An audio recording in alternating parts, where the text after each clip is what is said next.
তুই তো বাঘের থেকেও হিংস্রত্বের থেকেও বড় হিংস্রত্ব হয়েছ। ঘুমন্ত মানুষের উপরে অস্ত্র চালাও করে ছুরি দিয়ে মানুষদেরকে হত্যা করেছ। কথা বলে ঠিক কিনা?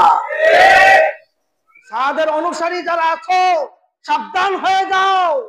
এক একটা মসজিদের মধ্যে তোমরা বিভ্রান্ত করতেছ, বিশৃঙ্খলা করতেছ। এরা এক প্রকার মুনাফিক।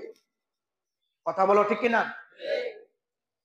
এই মুনাফিকের বাচ্চারা বিভিন্ন মসজিদে গিয়ে বিশৃঙ্খলা ঘটায়, বিভিন্ন মসজিদের মধ্যে আলেমদের সাথে ঝগড়া ঘটায়। আরে বেটা, তুই যার কাছে এলেম শিখি এ তোর বাপের থেকে মূল্যবান, বাপের থেকে সম্মানী। তুই তোর বাপের থেকে সম্মানী মানুষের সাথে বেয়াদবি করস। তোর মতো বেয়াদবের জন্য দুনিয়ায় জায়গা নাই, হাসরেও তোর জায়গা হবে না। তোর হাসরের ময়দানে জাহান্নামের ছাড়া তোর জায়গা হবে না।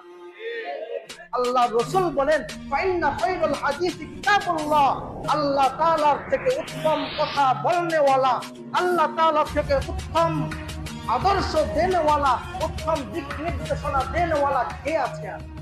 কথা বলো, কেউ আছে নাকি?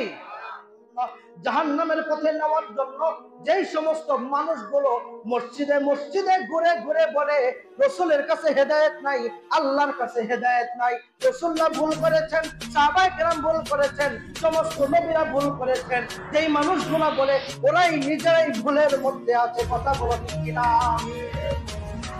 ওরাই ভুলের মধ্যে আছে।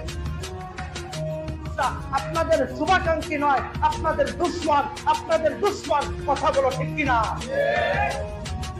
আমাদের আশেপাশে মসজিদ গুলোতেও তারা পায়তারা চালাইতেছে। সেই মসজিদ গুলো দখল করার জন্য আমরা সোচ্চার থাকতে হবে, যেন আমাদেরকে আমাদের মসজিদ গুলোকে হেফাজত করতে পারি, আমাদের ঈমান হেফাজত করতে পারি। এই জন্য সজাগ দৃষ্টি রাখতে হবে। আশেপাশে অনেক মসজিদ দখল করার জন্য তারা পায়তারা চালাইতেছে। এই সমস্ত সাদের সাত কোম্পানির যারা আছে, এই সাত কোম্পানিদেরকে কোনো জায়গায় স্থান দেওয়া যাবে না।